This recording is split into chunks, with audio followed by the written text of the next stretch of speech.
Next topic discuss करने से पहले मैं आप लोगों को थ्योरम के बारे में समझाना चाह रहा हूँ। ये थ्योरम आपकी बुक में है। थ्योरम के अकॉर्डिंग क्या आता है, अगर p एक प्राइम नंबर है, ठीक है, प्राइम नंबर है और वो a स्क्वायर को डिवाइड करता है, मतलब ऐसा समझ लो a स्क्वायर के पास एक फैक्टर है p multiply by something. Clear है? अगर ये फैक्टर है दैट मीन्स a को भी p डिवाइड करेगा। क्लियर होगी चीजें?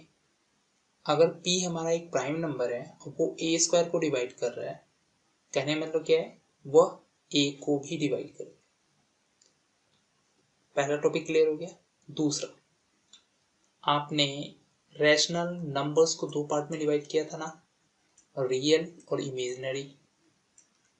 ठीक है, रियल को सब डिवाइड आपने किया था किसमें, रैशनल में और इररेशनल में। तो एक बात ध्यान में रखना, हमेशा रैशनल प्लस में रैशनल हमेशा एक रैशनल होगा। ठीक है, रैशनल प्लस इररेशनल ये हमेशा इररेशनल होगा। और थर्ड वन, इररेशनल प्लस में इररेशनल होगा। ठीक है, अब इसके अलावा हमारे पास टॉपिक्स हैं, उस टॉपिक को डिस्कस करेंगे कि अलग अलग चीजें। तो टॉपिक डिस्कस करने से अच्छा है कि हम एक्सरसाइज ही सॉल्व कर लेते हैं। आपके जो बुक में 1.3 एक्सरसाइज है, ठीक है, उसे हम सॉल्व करते हैं। ये एक्सरसाइज जो है ये सबसे ज्यादा इंपॉर्टेंट एक्सरसाइज है आपके एग्जाम पॉइंट ऑफ व्यू से। प्रूव करने के लिए इनमें से कोई एक आ ही जाता है, या इस तरह के, मान लो आपके पास √5 ना दे के उन्होंने √2 दे दिया, √3 दे दिया, √7 दे दिया। कंफ्यूज नहीं होना है, सारे एक ही जैसे हैं। सपोज 3 √5 दे दिया, ये भी आपके उसी तरह है। तो यहाँ पे देखो, आप हर एक तरह के क्वेश्चन हैं आपके पास। ये क्वेश्चन और ये क्वेश्चन करीब करीब सिमिलर है। ठीक है, इस क्वेश्चन और इस क्वेश्चन में थोड़ा सा चेंजेस है, इसमें 7 से मल्टीप्लीकेशन है, ये 1/में है। तो क्वेश्चन को सॉल्व करने का सिंपल सा तरीका है, तो उस तरीके के अकॉर्डिंग हम चलते हैं। सपोज मैंने √5 नहीं, √3 को सॉल्व करना है, क्योंकि ये एक इररेशनल नंबर है। तो सबसे पहले आपने एज्यूम क्या करना है, लेट √3 जस्ट अपोजिट, इररेशनल बोल रहा है ना, इज अ रैशनल नंबर। समझ में आ गई बातें? अब आपको इतनी बातें पता है कि अगर कोई टर्म रैशनल नंबर है तो उसे हम की फॉर्म में लिख सकते हैं, where q is not equal to 0। Clear होगी चीजें? So this can be written as √3 is equal to p/q। इतनी बातें क्लियर हो गई? ठीक है, अब एक काम करते हैं, थोड़ा सा इसे सॉल्व करते हैं। क्या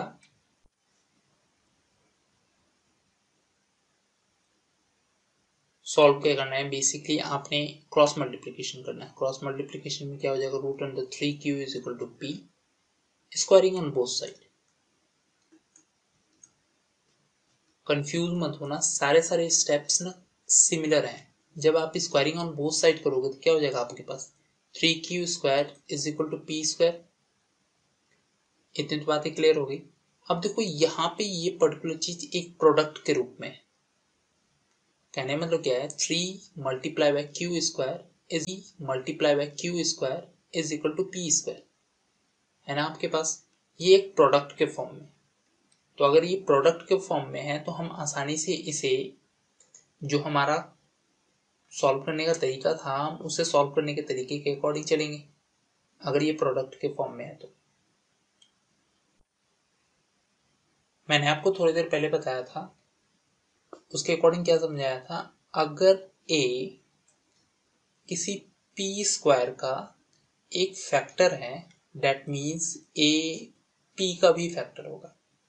क्लियर हो गया? यहाँ पे आपको आसानी से दिख रहा है 3 हमारा p² का फैक्टर है, तो हम क्या लिख सकते हैं, since 3 is a prime factor, क्योंकि ये एक प्राइम नंबर है, prime factor of p², so 3 is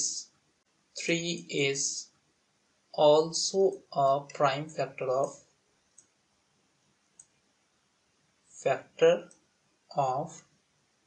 p। Clear होगी चीजें। अब अगर ये p का एक फैक्टर है, कौन, 3 एक p का फैक्टर है, तो हम p is equal to 3 into r लिख सकते हैं। अब आपके पास ये इक्वेशन है ना, इस इक्वेशन में पुट कर देते हैं, इक्वेशन नंबर 1 है। तो इस इक्वेशन में हमने पुट किया 3q square is equal to क्या हो जाएगा 9r², क्योंकि ये p स्क्वायर की जगह है। अब यहाँ पे ध्यान से देखना, 3 कैंसिल हो जाएगा, इससे बचेगा क्या है यहाँ पे 3। दैट मीन्स क्या हो गया q square is equal to 3r²। इतनी बातें क्लियर होगी। अभी हमने क्या दिखाया था, क्योंकि 3 प्राइम फैक्टर p का भी है। अब इसके अकॉर्डिंग देखो 3 हमारा प्राइम फैक्टर q का भी होगा। Same statement, 3 is a factor of q square. ठीक है, सो क्या लिख सकते हैं हम, 3 is a factor of q। अब 3 हमारा q का भी फैक्टर है और 3 हमारा p का भी फैक्टर है। तो लास्ट स्टेटमेंट हम कुछ इस तरह लिख देंगे। लास्ट स्टेटमेंट क्या लिखेंगे, since 3 is a common factor of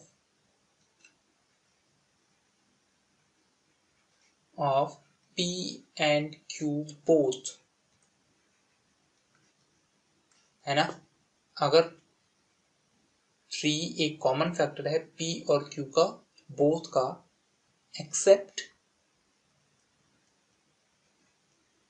1 के अलावा फैक्टर है, तो जो हमने p अपॉन में q इज इक्वल टू √2 लिख रखा, कुछ यहाँ पे फैक्टर्स दोनों के पास फैक्टर हैं। ये भी हमारा 3 से कट सकता है, ये भी हमारा 3 से कैंसिल हो सकता है, क्योंकि हमने 3 प्रूव करना था ना, मैंने √2 ले लिया। ये भी हमारा 3 से कट सकता है, ये भी हमारा 3 से कट सकता है। डेट मीन्स जो हमने चीजें देखी थी वो हमारे कॉन्ट्राडिक्शन है। लिख सकते हैं आवर एजम्पशन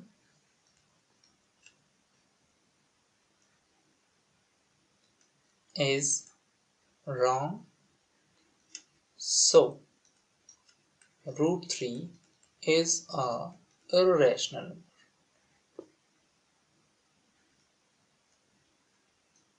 समझ में आ गई बातें।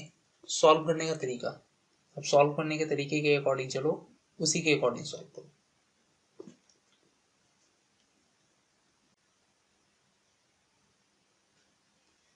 सपोज हमारे पास क्वेश्चन है 1 अपॉन में √2 को हमने प्रूव करना है कि ये एक इर्रेशनल नंबर है। तो हमने क्या यूज कर लिया, लेट 1 अपॉन में √2 इज अ रैशनल नंबर।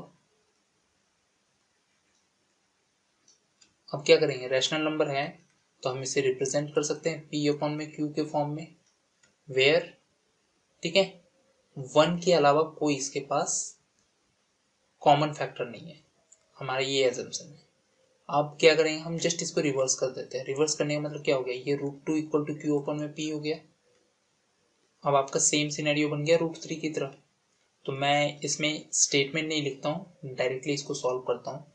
यहाँ पे √2p इक्वल टू q बन जाएगा हमारा, ठीक है। Squaring on both side, 2p square is equal to q square.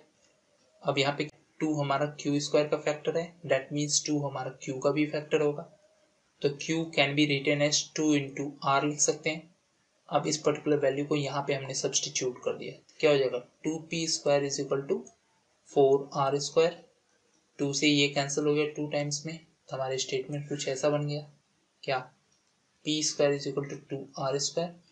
अब यहाँ से हम ये भी देख सकते हैं 2 हमारा p स्क्वायर का एक फैक्टर है, डेट मीन्स 2 हमारा p का भी फैक्टर होगा। तो 2 जो है वो दोनों का फैक्टर है, p का भी q का भी। हमने क्या एज्यूम किया था कि इसका कोई 1 के अलावा कोई कॉमन फैक्टर है ही नहीं, लेकिन हमने प्रूव किया ना, क्योंकि 2 भी एक कॉमन फैक्टर है इसका। That means our assumption is wrong, ये एक इर्रेशनल नंबर। और सबसे आसान वाला तो ये होता है, जैसे 3 माइनस √5 है, ठीक है। अब 3 करना है आपने, आपने क्या किया, this is equal to a upon में b या p अपॉन में q ले लिया इसे। आपने क्या करना है, √5 है ना, √5 को इस तरह भेजते हैं, इसे इस तरह, तो क्या हो जाएगा 3 माइनस पी अपॉन में क्यू इक्वल टू √5। अब एक बात बताओ, आपने क्या एज्यूम कर रखा है, ये पी अपॉन में क्यू एक रैशनल नंबर है और 3 भी आपका रैशनल नंबर है, तो रैशनल नंबर और रैशनल नंबर को ऐड करेंगे, √5 तो आपका इरैशनल है, जो कि कभी पॉसिबल नहीं है। बात समझ में आ गई। अगर हमारे पास 3 रैशनल है और पी अपन में क्यू भी रैशनल है, तो दोनों रैशनल को ऐड करने पे हमारा रैशनल ही आना चाहिए, लेकिन यहाँ पे √5 तो हम जानते हैं एक इरैशनल नंबर है।